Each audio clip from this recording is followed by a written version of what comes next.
The cost of intelligence is dropping to zero, but that doesn't mean the work gets easier. It just gets messier. More agents, more tools, more moving parts. This podcast is for the people in the middle of it. Those wiring this into real work, testing it under pressure, and making it all stick. In each episode, I chat with people to figure out what's working right now and how to apply it. Welcome to Bots at Work, presented by Fringe Legal. Let's get into it.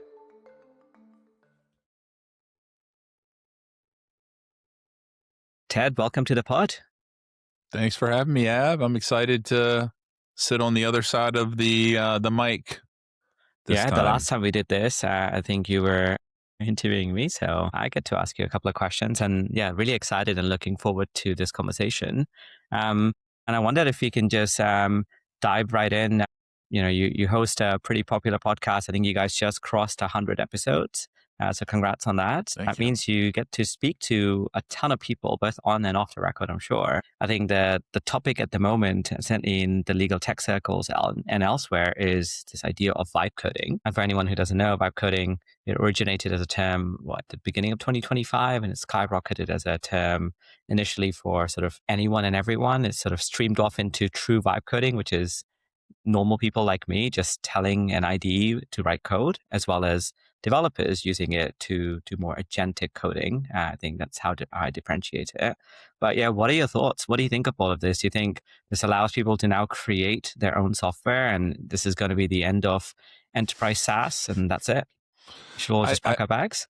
Yeah, I don't think that. If you listen to a lot of really smart people, though, there is a contingent who thinks that's the case, including, people like Satya Nadella, CEO at Microsoft. And, he believes this is going to have a really big impact on B2B SaaS. It's really hard to say what the future is going to hold, but today, enterprise SaaS is totally safe. Vibe-coded apps aren't replacing anything that's rolled out in the enterprise. And for a number of reasons. I mean, even just maintaining compliance with SOC 2, Type 2, and there are certain SDLC processes which have to be followed, peer reviewing pull requests and code commits and testing. Vibe code often struggles with a lot of the illities, as we call them in software development. So I'm a former developer. I don't do much anymore other than write SQL from time to time, but I came up the ranks. I used to work for Microsoft. It's kind of how InfoDash got started. And the illities are, the scalability, the maintainability, the supportability. All of those illities are not really being accounted for in vibe coded code today. I think that could change down the road. But so today you very much need a engineer in the loop if you want to do anything from an enterprise perspective. We do a lot of vibe coding at InfoDash with our product. I wrote an article, I don't know if you saw it, on LinkedIn. I think I called it the app we didn't build. Yeah. But it was we call it IDPS. It's the InfoDash profile sync. And we sync with all these different, we have our own profile service in Azure, and we pull data elements within a law firm from like practice management. We might pull bill rate and bar admissions from experience management. We might pull things like clerkships or practice areas of focus. We pull information from HRIS, like all these different systems, and we build a very rich user profile. And we used to do it all through PowerShell, which was quite cumbersome and took a lot of training for us to train our people to do this. So our CTO vibe coded an app to essentially encapsulate all of that logic that was originally PowerShell and leverage API calls and React JS instead. And man, I think he did it in a weekend. And the outcome of that is we have a much lower training threshold we have to reach for our engineers. And because this is really now point and click, we could actually enable our clients to set this up if they wanted to. We haven't really gone down that road today, but certainly a possibility. But how he did that was, in Visual Studio with Cursor, and it Hmm. was a collaboration, not telling Claude Code what he wanted to build and having Right. it go build all those artifacts. It was very much a collaborative process, and the outcome Yeah. was really good. So that's kind of the way, if you want to build enterprise solutions today, you need to do it. Mm. I know it's vibe coding is very popular, and there's, vibecode.law where people are sharing Yeah. repos with really cool solutions. And honestly, as a as a software provider, I'm going in there and looking for new ideas on Yeah. to build into my product. Yeah. Yeah. So I'm very bullish on vibe coding. I just think people need to be realistic. The value today is in that Hmm. collaborative paradigm, or having somebody from, what we'll call the business, could be the Hmm. practice, it could be somebody on the innovation team who builds a working prototype and compresses the project, the requirements collection and refinement phase of the software project significantly Yeah. by coming to the table with a working prototype and generating business buy-in at higher levels. It's a more compelling way Yeah. to build a business case for a real solution. Yeah, I think honestly, I'm in two minds. So I think the proven use case for vibe coding is, as you said right at the end there, which is if you want to prototype something, if you want to create an MVP, if you're just thinking about an idea and actually just want to flesh out what the idea might look like in practice, rather than messing around with Figma or whatever your tool of choice is, now you can actually build the front end for sure. And I think frankly, the front end work in the last 6, 12 months has improved so much. And there's still going to be that differentiator in if you know what good design looks like and what are the components of good design, you're able to tell the LLM focus on these things, right? So your brief is going to be much more detailed, much more specific. I think a lot of people use that and, both in my sort of day job and for fun, I'm creating those sort of front ends or apps where it's really an N of one. It's my individual use case. I need to create a tool to do something, right? It may be to create the artwork for this podcast, for the show. I can vibe code something that will do that because otherwise I have to spend lots and lots of time across multiple tools. I think that's a great use case. The second use case is just simple apps where you don't need a backend. It's like a pricing calculator or ROI calculator or something like that. It's relatively straightforward. I think those are fine. I'm genuinely in two minds about the full on vibe coded apps. Maybe not for the not super technical and not sort of hyper high end enterprise, basically what you and I, the enterprises you and I sell to, but the think like micro SaaSes or SaaS is still for those companies, but slightly the niche use cases where you don't need so many integrations where there isn't such a strict requirement for SOC 2 or ISO because you're not handling that kind of data. And I think those are getting possible. I've certainly created a couple, but I love your scalability, supportability, and maintainability because I can't code, but I have spent more time than I ever thought I would imagine reading technical documentation so I can provide very detailed instructions. And everything very quickly starts falling apart when you start introducing an auth layer, when you start introducing a backend layer of any sort, including a database if you're going to have persistent data. And then you really got to know what you're doing because it's very easy. And I've seen plenty of stories of Replit, Cursor, Vault, all of these things deleting user data because someone just says, do these things and it runs a SQL command, off you go. And your Superbase database is now empty. So, but I do think there is going to be a middle layer which will help to safeguard users from being able to do some of those things, kind of like what we have today with like a Zapier or make.com or N8N. That maybe will help with some of those functions. But yeah, I agree with you that it's not going to replace enterprise SaaS anytime soon. But I think that middle layer will definitely get disrupted where, you're trying to you're not trying to build $100 million business. You're trying to build a $1 to $3 million a year business. I think that can get disrupted for sure Yeah, within the next 6 months, probably.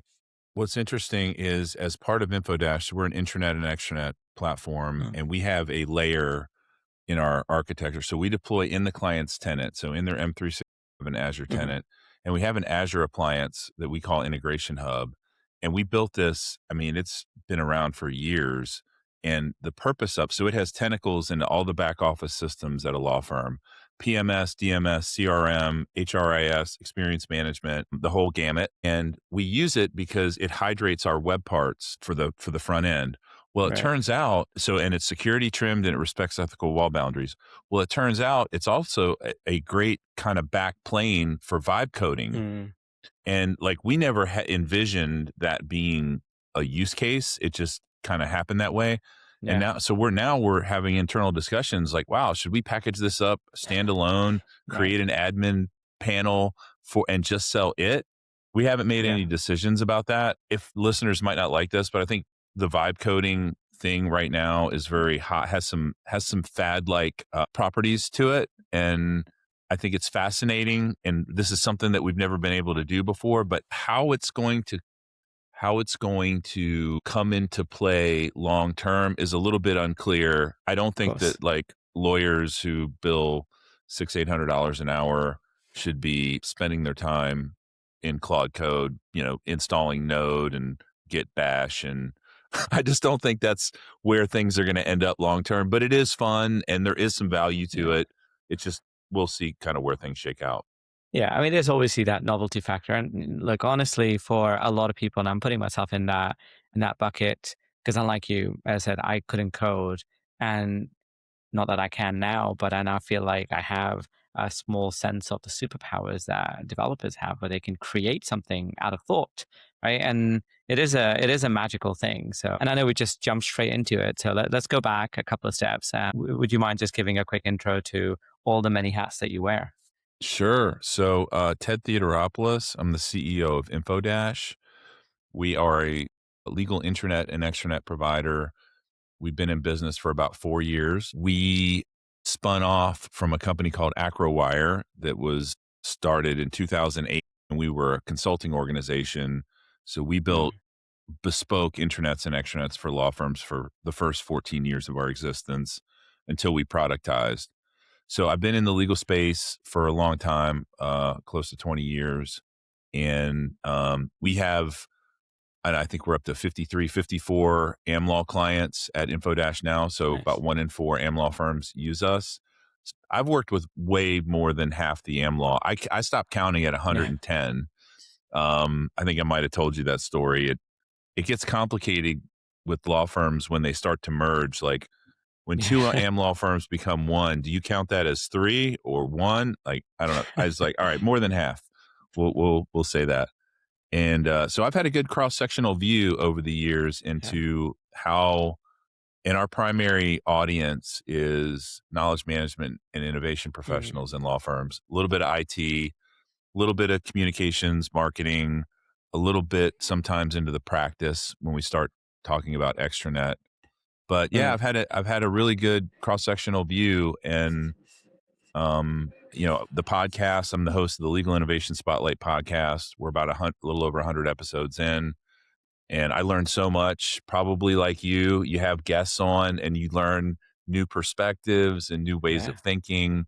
And it's been a huge the podcast. We don't make any money from it. We don't sell advertising. Yep. It's been a credibility builder and a visibility builder, and it's been a great learning mechanism for me because I have smart people like you on all the time, and it helps me understand the industry better and a lot of the challenges that we have and where ultimately we might end up kind of post AI transformation. Yeah. Hey, the podcast is the most selfish thing I do because it gives me a chance to accelerate my learning at least tenfold in every hour I spend on it. So yeah, completely agree with that. You've worked with more than half the AmLaw.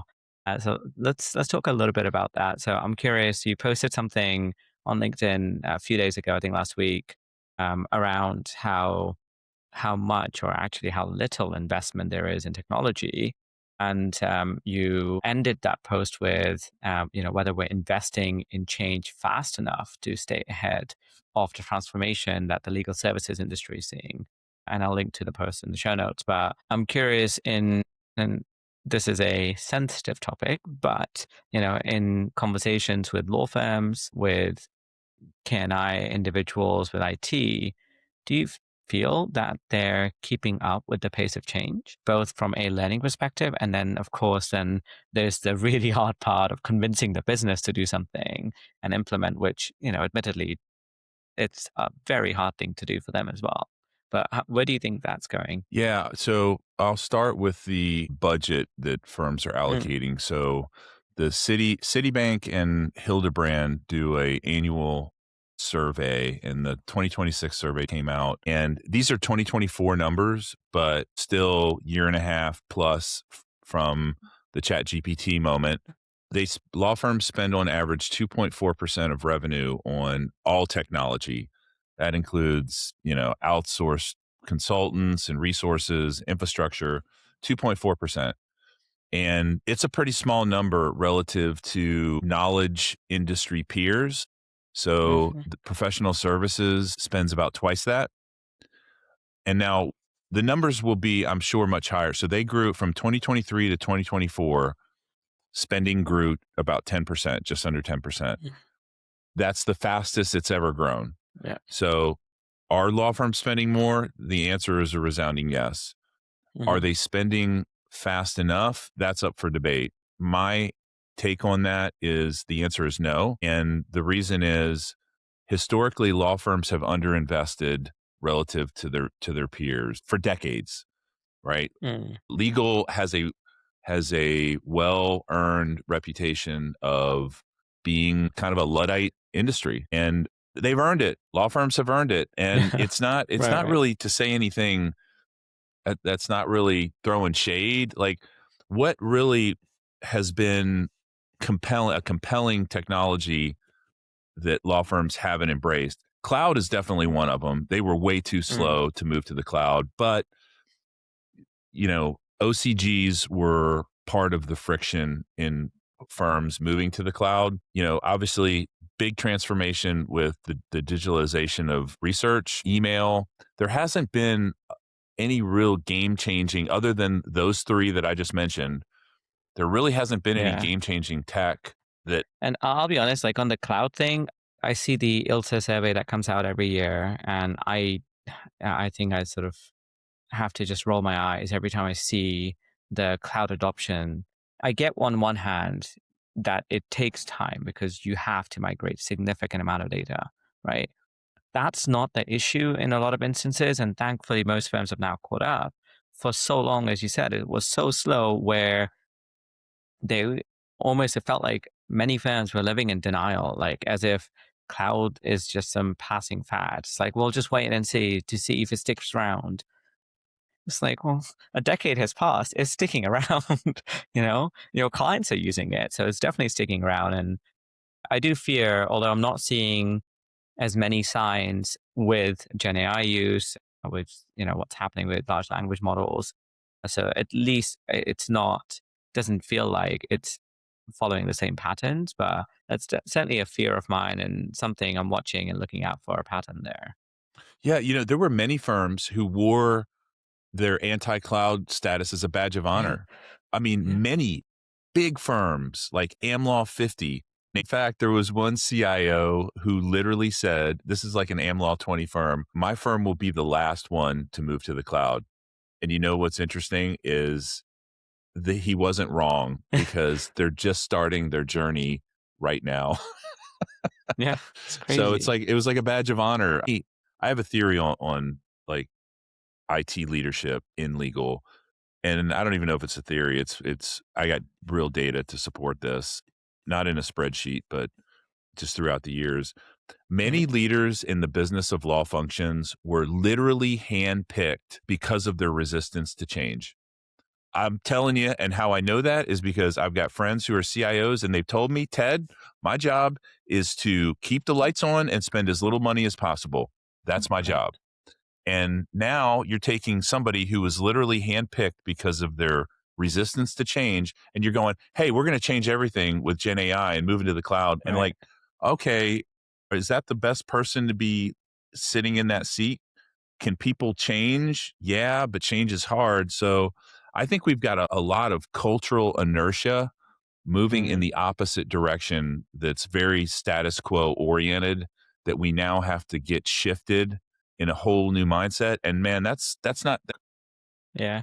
Well, let me ask you, for the firms that you see on the complete opposite end of the spectrum that are, just embracing this change mindset that, look, we need to adopt or we're going to die, and are doing it. They're doing a great job at it. And there are firms, I don't want to be totally. all doom and gloom. They're Yeah. absolutely that. What do you think they're doing that's different? What do you see as, some of the characteristics there? Is it the people that they're hiring people who are, you know, change agents, for lack of a better word? Is it that, it's coming top down from the managing partners or the EC, and they're saying, look, we need to do something different or we're going to be left behind? What are you seeing there? Yeah. So initially my early read on this was what was visible, and that was largely like org design, personnel focused. But what I'm Hmm. now realizing is that that leading indicator is unreliable because I know some of the people I became friends after they moved into some of these roles, from like McKinsey, Bain, BCG, that they brought in. Some of these people were partners at these Mm. consulting firms, and the ex-coms were very much saying all the right things about the desire to change. I truly believe, just based on my interaction with these people, that there was a real recognition of the need to change. But what is happening in some places now, not everywhere, is that commitment to change. The firms have had a hard time delivering on that.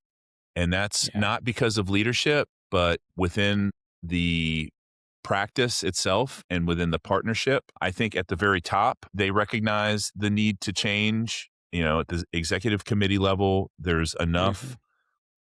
you know, their fodder coming their way. It's hard to not recognize that there's an existential threat there. And at the bottom of the organization, you know, newer associates and of counsel and junior partners who are a lot of them digital millennials, but in that middle layer, there's still a lot of comfort around the status quo, or maybe, Mm. partners with a retirement horizon close enough that they may be out of the business before things really change, or maybe they think so. So yeah, my Yeah. early read when I saw these firms bringing in the the high powered change agents, I thought, Yeah. man, that's an indicator of success. And now what I'm seeing is some of those people being frustrated because the firm's not been able to get the The buy-in, right? broad Yeah. buy-in to change direction. And for those that are actually interested in this, I enjoyed your episode you did with Michelle DeStefano relatively Yeah. recently. I think there's a lot of good stuff in there. Um, and I know she talks about this. She talks a lot about innovation theater as well, which is a related topic, let's just say. So yeah, I'll link to that so people can check that out. Yeah. I'm curious about InfoDash. So, I told you before we started that I think you're a great example of one of those 10-year overnight successes where, you've been around forever without aging you. And, in the last couple of years, you're everywhere, right? InfoDash is doing great, which is wonderful to see and hear. Um, and I'm curious, actually, specifically, because I think some of the firms may have to go through some of this change as well. You went from a services based product to productizing that service. What was that transformation like? And how, because that's both obviously a massive shift in how you price and present the product, and it's a different product, but also in how you, as a CEO, as a founder, as you run a business, as you have to think about a business, right? The economics definitely change a lot. How did you think of that, and what made you so? Yeah, it's interesting. Before we productize, I had no idea what, LTV to CAC and SaaS Yeah, magic number and, all of these everyone all of just talks these in acronyms, right, all the time. right. What's your ACV? Right, What's your ACV, TCV? right. It's Yeah. I had no idea. I had to learn a lot pretty quickly, but you know what? It really there are a lot of parallels to what we did to what I think law firms are going to have to Mm, do, which is go from a purely bespoke service delivery model that is leverages human capital to one that is product focused with a services support layer. We still deliver a lot of support. About sure.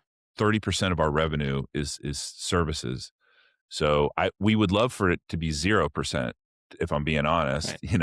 sell a deal, move on to the next. But there is a bright side to the services that we deliver, and that is our revenue retention is so good.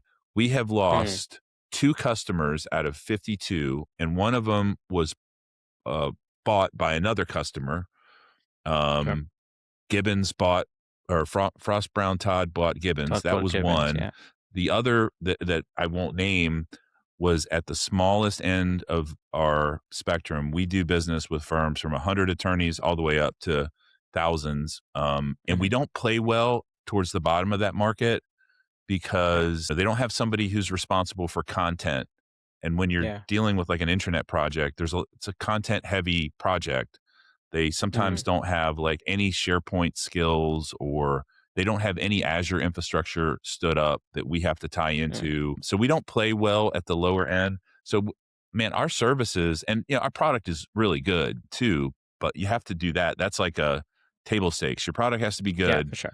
but if you've got a good product and you deliver services and make your clients successful, your revenue Yeah. retention you will be a star, and we feel pretty lucky to sit in that seat. Yeah. No, I couldn't agree with you more. And honestly, whether you charge for services, whether you put it as sort of support or just whatever you're doing, but I think you have to, as a software business, if you're going to be sticky long term, you have to invest the time.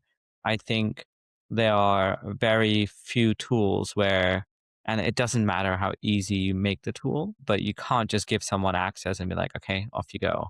You'll figure this out. We've spent a lot of time making this intuitive, right? You can, but everything that we spoke about before, you got to bring your users along. You have to help them envision how their use case comes to life in your product. And we do the same thing. We spend a lot of time with our customers in creating templates for them and working with them and just actually supporting them.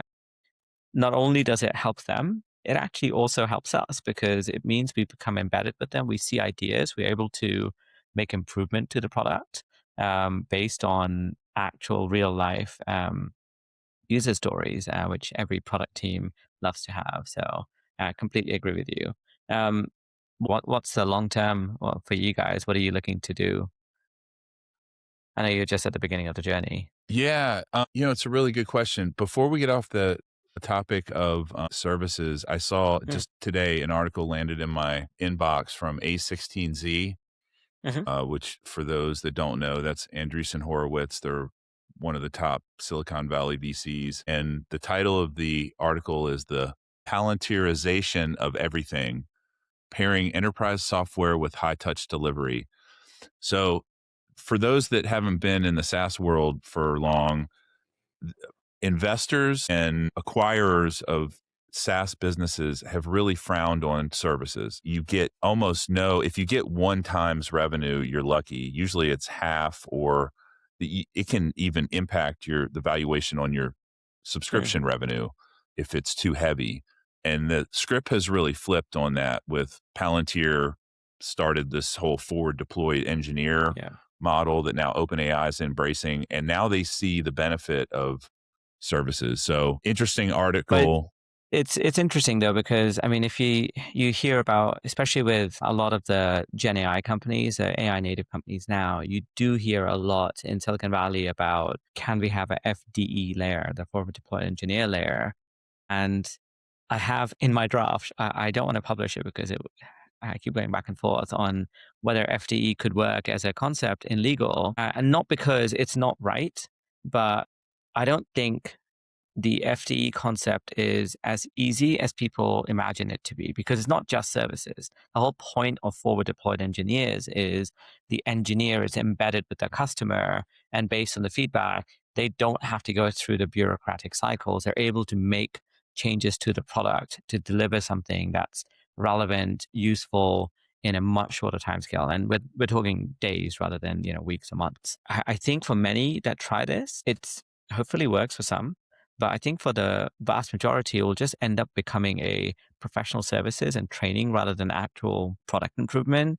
And for some, I fear it's going to end up becoming so many forks of the product that you end up in this really messy situation where now, as the company, as the software company, you have to manage so many different code bases, right? And that's not the point of this. The point of this is you have to do it in a way where you can still continue to iterate on the product at the speed that you're used to, which today is weeks. And I know there's still a lot of legacy companies that are releasing updates every 6 months or so. Sure, if you want to do that, that's great. But most companies are releasing updates in SaaS on a daily, weekly, bi-weekly basis. How do you do that if you haven't thought about, all the different the branches and forks that you have to deal with?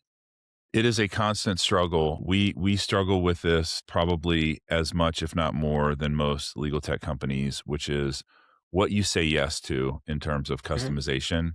And what we have tried to do to mitigate some of what, because you're absolutely right, it becomes a really difficult thing to manage from a technical debt standpoint. So what we have tried to do is create a framework. We have really kind of three ways. I'll just talk about two ways within the product to build your own customization. So we have a thing called a Canvas web part.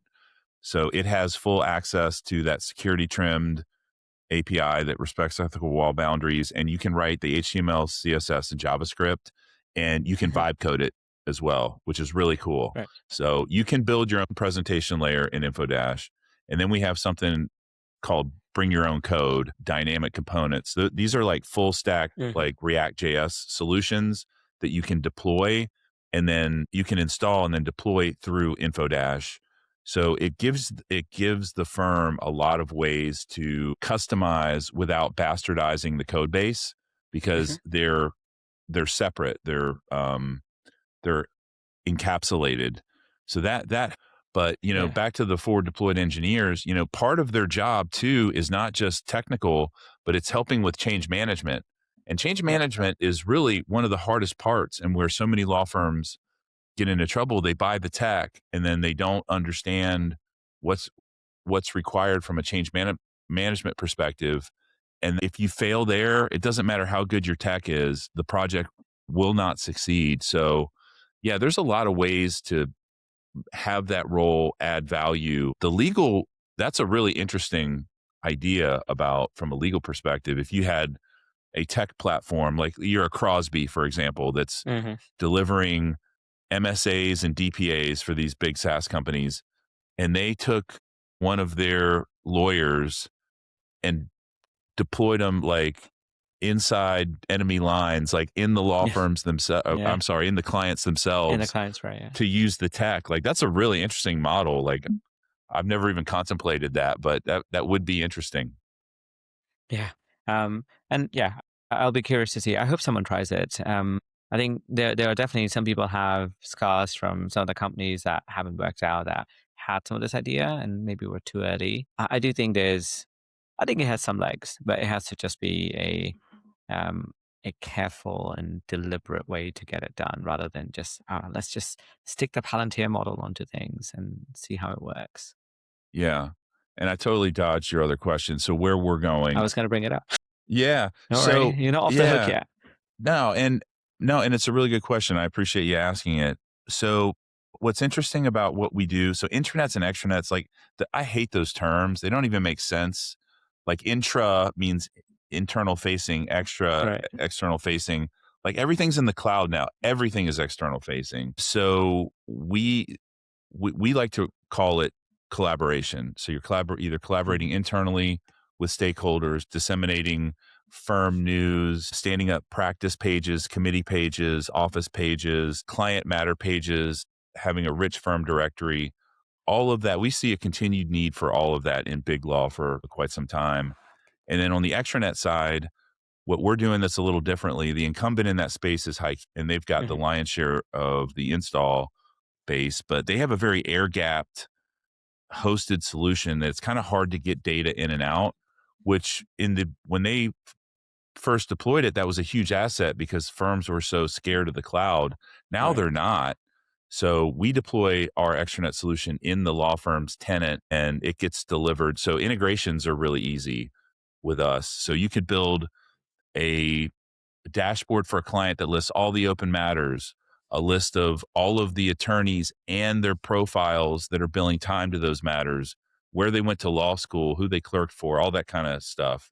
You could have financial metrics like, what the year to date spend is. Hmm. Law firms don't like showing financial information to clients, but you have those I was going to say, capabilities. yeah. So we're going to continue down that path, and we're actually releasing something later this year. It's called AI Studio, and it leverages Azure AI Search and Azure OpenAI and enables firms to tap into and deploy AI use cases around internal firm knowledge. And we'll have Mm. more to come on that. I'll share more. I would say probably early Q2. We'll be Yeah. talking a lot about that. Very cool. I look forward Yeah. to it. All right. Well, I'm conscious of time, so just wanted to start wrapping up. I have a couple of quick fire questions. Yeah. You don't have to give me quick fire answers, but you okay if I ask you a few of these? Yeah, absolutely. All right. So, what's one AI tool that you use every week that you'd miss if it disappeared? I just posted about this. It's not an AI tool, but it's a custom GPT. Did you see that post about I the did, where co-CEO? you made a custom GPT of yourself, right? Yes, of myself. So it started, I call it my co-CEO Mm. custom GPT. And for training materials, I put like our core values, I put our ICP canvas, we put Hmm. our finance deck, our org chart, like everything about the company is in there.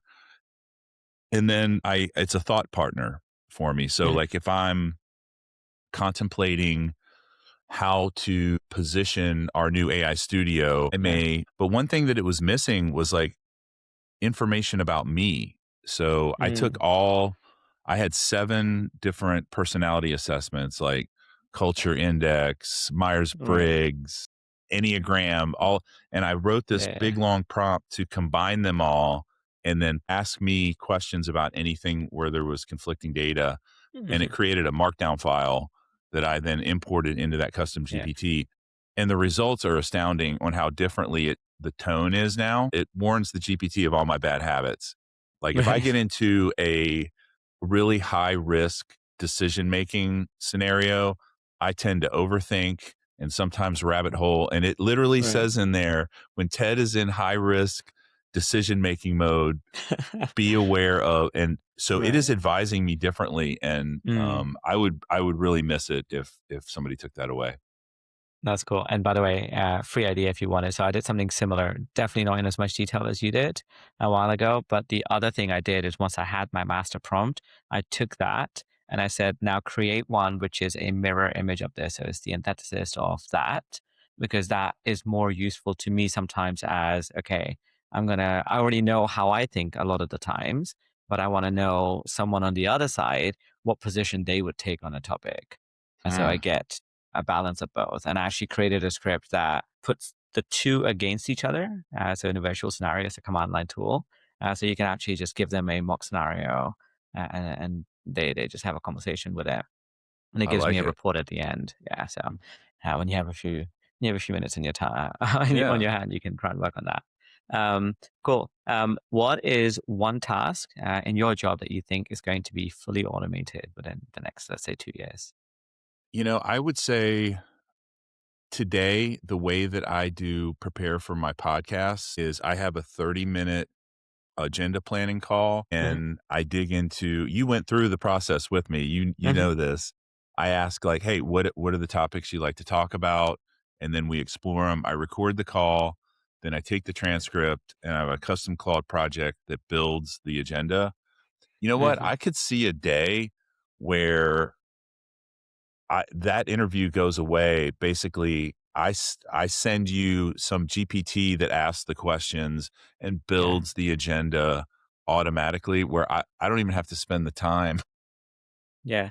I don't know how that would affect the quality because one and this is like classic AI where AI falls down, where people are add value, is part of the value I get from having that agenda call is I learn about your communication style. Right. Like, you know what? Ab is, soft spoken. He's thoughtful. I get other people who are, bull in a china shop, and I got to adjust Right. my community. And so I would be coming in blind to that. But would it be worth Hmm. the time savings? It might. So yeah, Depends how many podcasts you do. Yeah, exactly. So yeah, as you right. scale, right? Yeah. So that's cool. What's the biggest mistake you see teams making with AI right now? Could be in law firms, could be teams in software companies, anything. Yeah, I see a lot right now is a lot of FOMO, and I see a lot. God, who was it? It was one of these thought leaders who talked about how so much focus is on when firms buy AI tool. It's demo. It's very capabilities focused instead of like outcomes. Like Mm, whoever it was that had posted this asked, how are you going to measure success? The most basic question ever, right. and got a lot of deer in the headlights looks because the firms knew that they had to do something and they picked the Yeah. demo that was most impressive or the firm that they thought had the best chance of success of being the leader in that space. And there has been a lack of discipline around how are we objectively going to measure success 6, 12, 24 months down the road. I think that's a big mistake, and I see it being made a lot. Yeah. Perfect. And last question, what skills do you think legal professionals need to build now to stay relevant in the next, let's say, 5 years? Yeah, I think that if you look at like Dr. Larry Richards' work, who I quote him Hmm. all the time, his lawyer brain work is so intriguing. Where lawyers struggle today as a group, it's a bell shaped curve, but they fall far below the mean on empathy and resilience. They're highly autonomous, highly conscientious, but empathy specifically, I think is going to be a core skill set as the technology starts to deliver more and more of the legal work product. Empathy is going to be a core skill set in engaging with the client Mm, and relationship building management. I know my lawyers over the years, not every one of them was Mr. Personality, and right. not that you necessarily have to be, but I think people skills are going to be highly relevant as tech starts to take over more and more of the blocking and tackling. And it's not the strength of every lawyer out there today. So if I were sitting in that seat, I'd be evaluating my EQ and figuring out ways to increase it. Amazing. Well, Ted, thanks so much for coming on the pod and great to have that conversation. Looking forward to new releases and keeping up with the Legal Innovators Spotlight as well. Yes. Thanks for having me, Ab. It was a lot of fun.